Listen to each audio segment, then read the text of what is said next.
નમસ્તે વિદ્યાર્થી મિત્રો, કેમ છો બધા? મજામાં ને?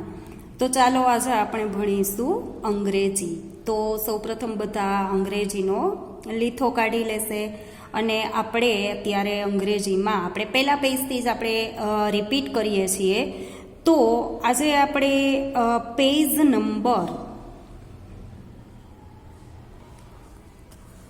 નંબર છે 9 નંબરનું પેજ છે. તો આપણે લાસ્ટ લેક્ચરની અંદર ગયા લેક્ચરમાં આપણે ધેર ઇઝ અને ધેર આર એ કઈ રીતના મૂકવાના છે એ મેં તમને બીજી વખત સમજાવી દીધું છે, કારણ કે આપણે ક્લાસમાં પણ જ્યારે આપણે ક્લાસ વર્ક કર્યું ત્યારે પણ આપણે એનો ઉપયોગ કઈ રીતના કરવાનો છે એ આપણે શીખી ગયા. પછી ગઈકાલે પણ છેલ્લા લેક્ચરમાં મેં તમને એ વસ્તુ શીખડાવેલી હતી અને આજે પણ ફરીથી એક વખત થોડું તમને ટૂંકમાં કહી દઉં કે કોઈ પણ વ્યક્તિ છે, વસ્તુ છે, પ્રાણી છે એ એક વચનમાં હોય, મતલબ કે એક જ હોય ત્યારે આપણે ધેર ઇઝનો ઉપયોગ કરવાનો છે. અને કોઈ પણ વ્યક્તિ, વસ્તુ, પ્રાણી, પક્ષી જે કાંઈ છે એ એક કરતાં વધારે હોય ત્યારે આપણે ધેર આરનો ઉપયોગ કરવાનો છે. તો અહીંયા આપણને ધેર ઇઝ અથવા તો ધેર આર મૂકી અને ખાલી જગ્યા પૂરવાની છે. તો આપણે ચલો સેકન્ડ નંબરની ખાલી જગ્યા છે કે ખાલી જગ્યા એ લાયન ઇન ધ કેજ. શું છે? તો કે ખાલી જગ્યા એ લાયન એટલે કે સિંહ, ઇન ધ કેજ, કેજ એટલે કે પાંજરું. સિંહ છે એ પાંજરાની અંદર છે, પણ એક છે કે વધારે છે એ કઈ રીતના ખબર પડશે? તો મેં તમને એ પણ શીખડાવેલું છે કે કોઈ પણ વસ્તુ છે, વ્યક્તિ છે, પ્રાણી છે એ એક વચનમાં હોય ત્યારે આપણે આગળ આર્ટિકલ એ અથવા એન મૂકીએ છીએ અને જ્યારે બહુવચનમાં હોય ત્યારે આગળ આર્ટિકલ લાગતો નથી.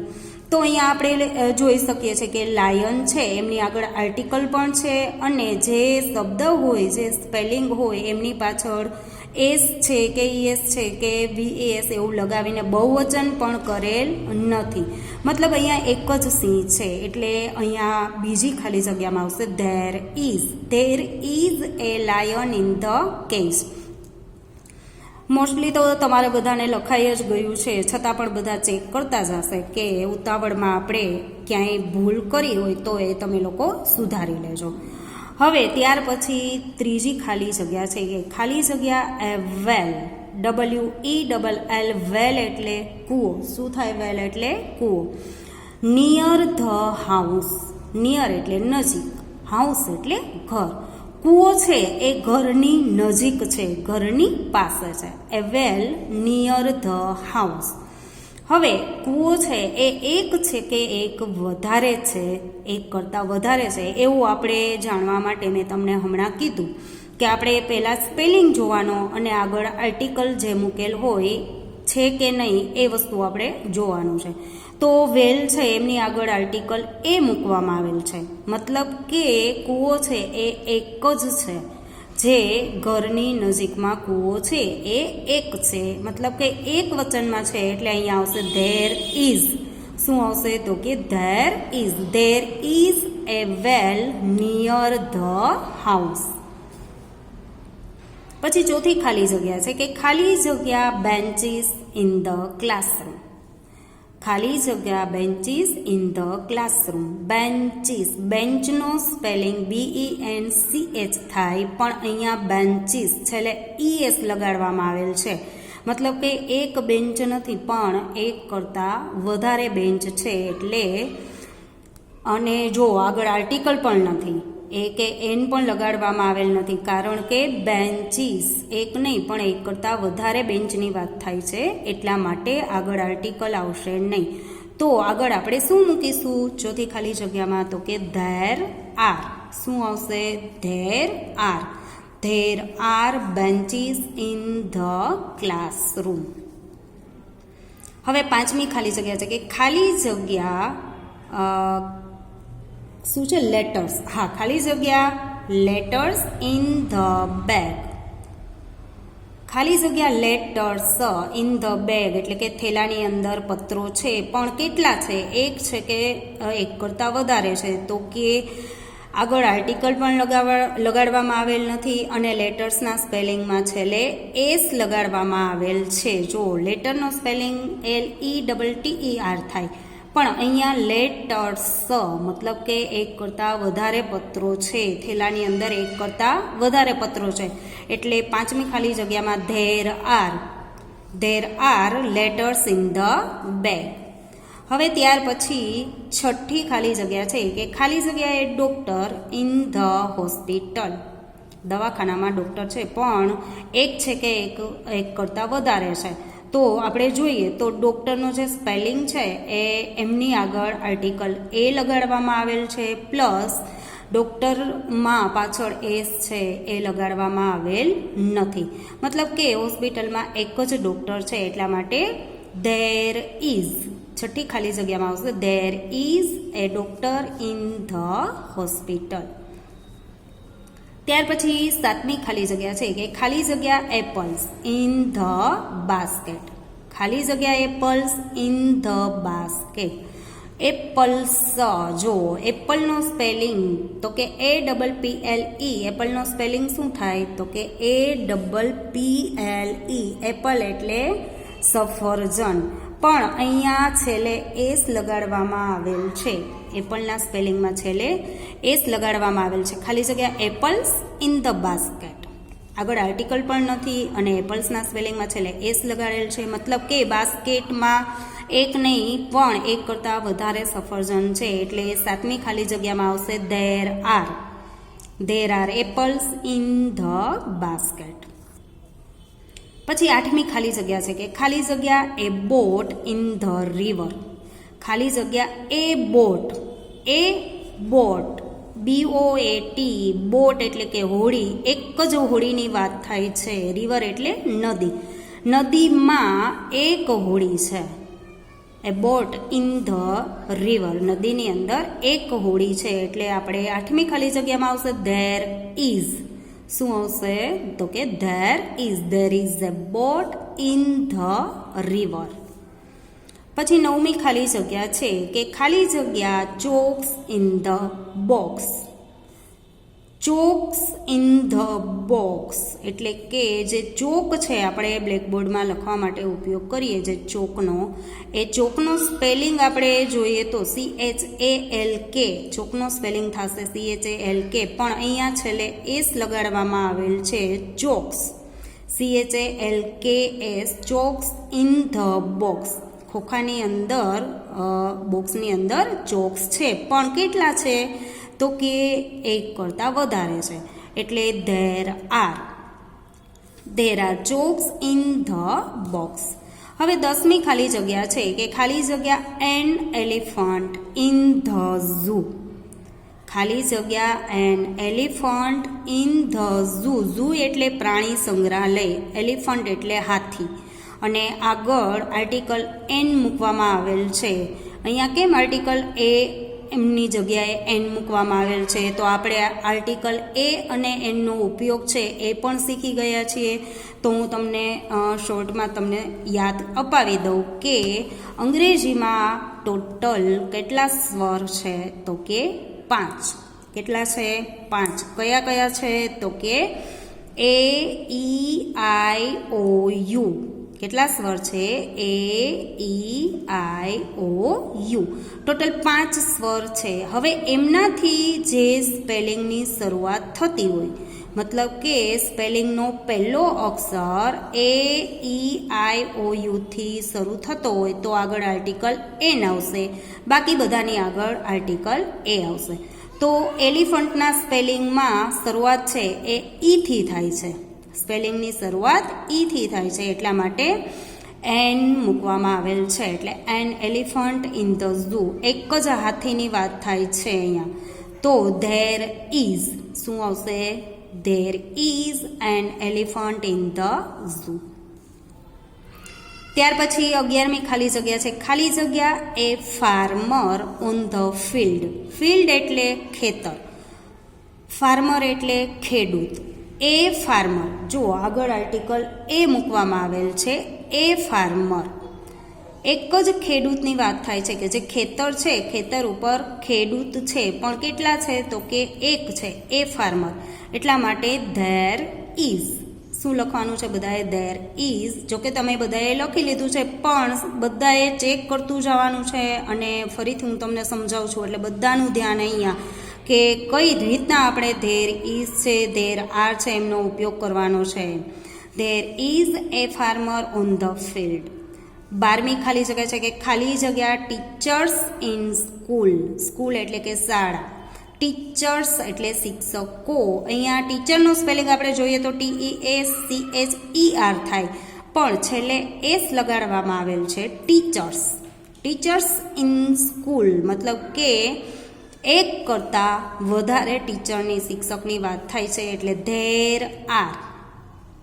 શું લખવાનું છે? There R. There are teachers in school. ત્યાર પછી આપણે 13મી ખાલી જગ્યા જોઈએ તો કે ખાલી જગ્યા બુક્સ. ખાલી જગ્યા બુક્સ ઇન ધ કબર્ડ. ખાલી જગ્યા books in the cupboard. Cupboard એટલે કે કબાટ. કબર્ડ એટલે કબાટ, બુક્સ એટલે કે પુસ્તકો. હવે અહીંયા એક બુક હોય તો આપણે BOOK એ બુક એમ લખીએ, પણ અહીંયા બુક્સ છેલ્લે એસ લગાડવામાં આવેલ છે, કારણ કે એક કરતાં વધારે બુક્સ છે એટલા માટે. There are books in the cupboard. There are books in the cupboard. કબાટની અંદર જો પુસ્તકો છે.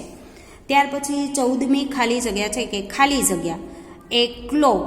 CLOCK ક્લોક એટલે ઘડિયાળ. On the wall. WALL wall એટલે દિવાલ. વોલ એટલે દિવાલ.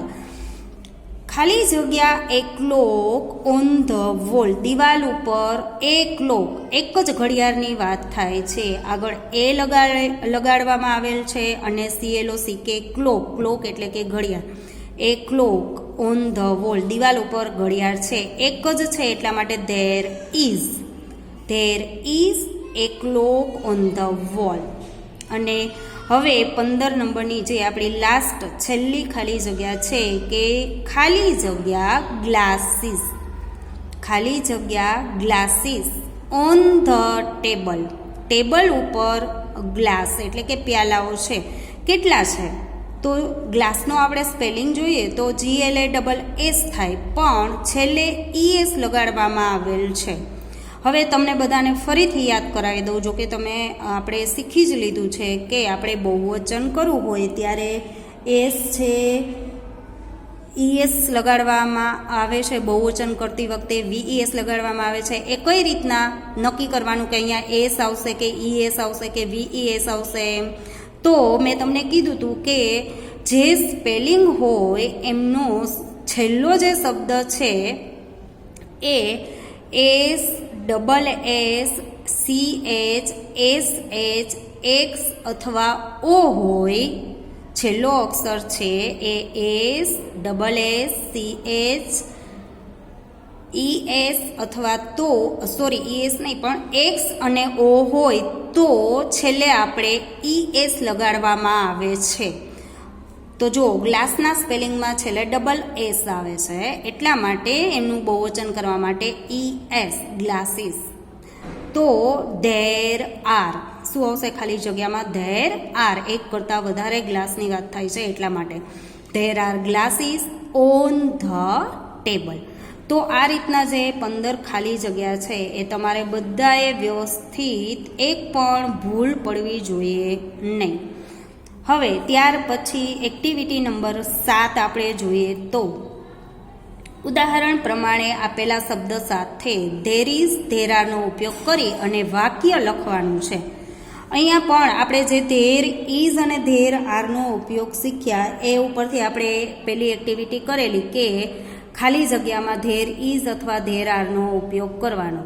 અને હવે ત્યાર પછી બીજી જે આપણી છે એક્ટિવિટી કે શું કીધું છે તો કે ઉદાહરણ પ્રમાણે એક્ઝામ્પલ તરીકે જે વાક્ય આપેલ છે એ મુજબ આપણે જે શબ્દો છે એમની સાથે ધેર ઇઝ અને ધેર આરનો ઉપયોગ કરી અને વાક્ય લખવાનું છે. તો ચલો આપણે જે એક્ઝામ્પલ તરીકે આપણને શું આપેલ છે તો કે an apple in my hand, આવા આપણને બે શબ્દ આપેલા છે. તો વાક્ય કઈ રીતના બનાવશું તો કે એન એપલ મતલબ કે સફરજન છે એ એક છે. સૌથી પહેલાં તો આપણે એ ચેક કરવાનું છે કે વાક્ય છે એ બહુવચનમાં થશે કે એક વચનમાં થશે. તો આપણે નક્કી કરી શકીએ ને કે અહીંયા ધેર ઇઝનો ઉપયોગ કરીને વાક્ય બનશે કે ધેર આરનો ઉપયોગ કરીને વાક્ય બનશે. એટલે આપણે જોયું કે એન એપલ મતલબ કે એક સફરજનની વાત થાય છે. ઇન માય હેન્ડ મારા હાથમાં એક સફરજન છે, મારા હાથમાં એક સફરજન છે. તો આપણે એ વાક્ય બનાવવું હોય તો ધેર ઇઝ સૌથી પહેલાં શું મૂકી દેવાનું છે ધેર ઇઝ. ત્યાર પછી એન એપલ અને ઇન માય હેન્ડ, પછી છેલ્લે સૌથી છેલ્લે તમારે આ વસ્તુ મૂકી દેવાની છે જે આપણને આગળ જે શબ્દો આપેલા હોય છે તે મૂકી અને આખું વાક્ય બનાવવાનું છે કે there is an apple in my hand. ચલો હવે આપણે બીજું વાક્ય પણ એક્ઝામ્પલ તરીકે આપેલ છે એ આપણે જોઈએ તો પેરોટ્સ, PARROTS, પેરોટ્સ એટલે પોપટ, ઇન ધ કેજ, કેજ એટલે પાંજરું, પિંજરું. તો પોપટ છે એ પિંજરામાં છે, પણ એક છે કે વધારે છે, એક છે કે વધારે છે એ આપણે જાણવા માટે મેં તમને કીધું કે સૌથી પહેલાં આપણે પેલો શબ્દ છે એ જોઈ લેવાનો છે કે પેરોટ્સ, PARROTS. જો પેરેટના સ્પેલિંગમાં છેલ્લે એસ લગાડવામાં આવેલ છે, મતલબ કે એક નહીં પણ એક કરતાં વધારે પોપટની વાત થાય છે. પિંજરાની અંદર એક કરતાં વધારે પોપટ છે, એટલા માટે ધેર આર શું મૂકી દેવાનું આપણે there are. There are parrots in the cage, there are parrots in the cage. તો આ મુજબ આપણે બાકીના વાક્યો છે એ જો કે મોસ્ટલી બધાને તમારે થઈ જ ગયું છે, છતાં પણ આપણે રિવિઝન કરી લઈએ. કોઈકની એક તો ભૂલ નીકળશે, જો તમે સરખું વ્યવસ્થિત ચેક કરશો એટલે ભૂલ છે એ તમને દેખાશે. સૌથી પહેલું વાક્ય આપણને આપેલ છે એ મંકી અને ઓન ધ રૂફ. આવા આપણને બે શબ્દ આપેલા છે, એ મંકી ઓન ધ રૂફ. હવે મંકી છે એ એક જ છે, જો એ મંકી, એટલા માટે આપણે વાક્યની શરૂઆત ધેર ઇઝ શું મૂકીને કરવામાં આવશે there is. There is a monkey on the roof, છાપરા ઉપર એક વાંદરો છે. There is a monkey on the roof. આ રીતના તમારે બનાવવાનું છે. હવે ત્યાર પછીનું આપણે જોઈએ તો, અને ભૂલ્યા વગર વાક્ય પૂરું થાય એટલે બધાએ છેલ્લે ફૂલ સ્ટોપ હોવું જોઈએ. બધાના વાક્યમાં આખું વાક્ય લખાઈ જાય એટલે છેલ્લે ભૂલ્યા વગર ફૂલ સ્ટોપ. જો અહીંયા જેમની બુક્સ હોય એમને ફૂલ સ્ટોપ કરેલ નથી, એટલે તમારે આવી ભૂલ કરવાની થતી નથી. ચલો હવે બીજું આપણે જોઈએ ચિલ્ડ્રન અને ઇન ધ ગાર્ડન. અહીંયા ચિલ્ડ્રન એટલે કે બાળકો, ઇન ધ ગાર્ડન એટલે કે બગીચામાં. બગીચાની અંદર એક બાળક છે કે એક કરતાં વધારે છે એ આપણને કેમ ખબર પડશે?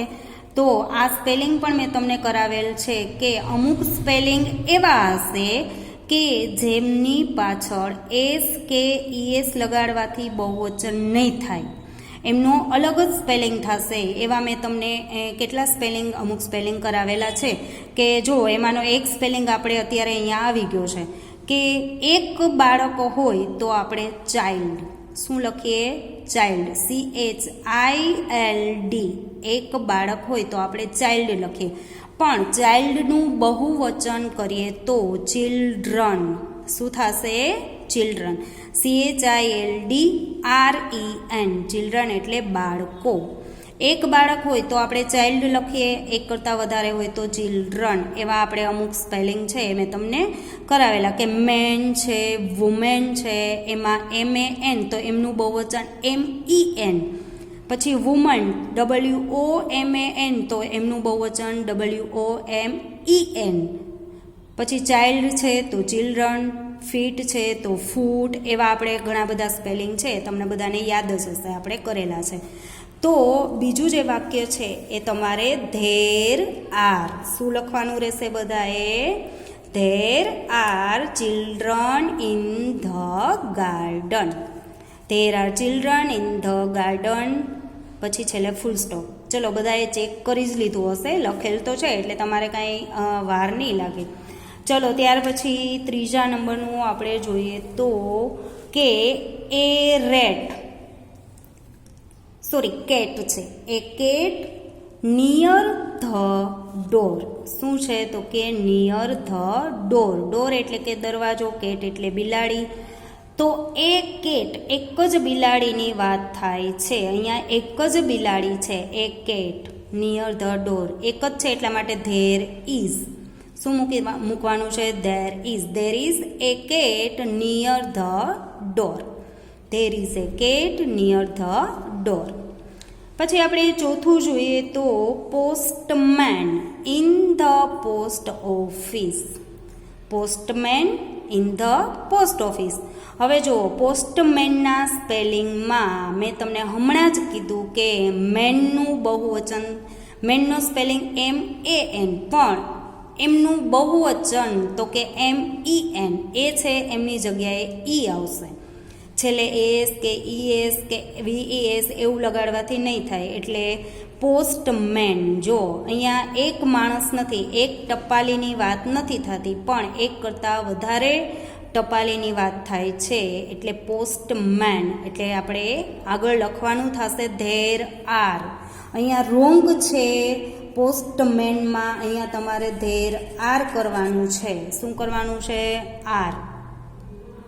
There are postmen in the post office. There are postmen in the post office. એટલે ભૂલ્યા વગર બધાએ અહીંયા આર કરવાનું છે. એટલે ઘણા બધાએ ઇઝ કરેલ હશે આ રીતના.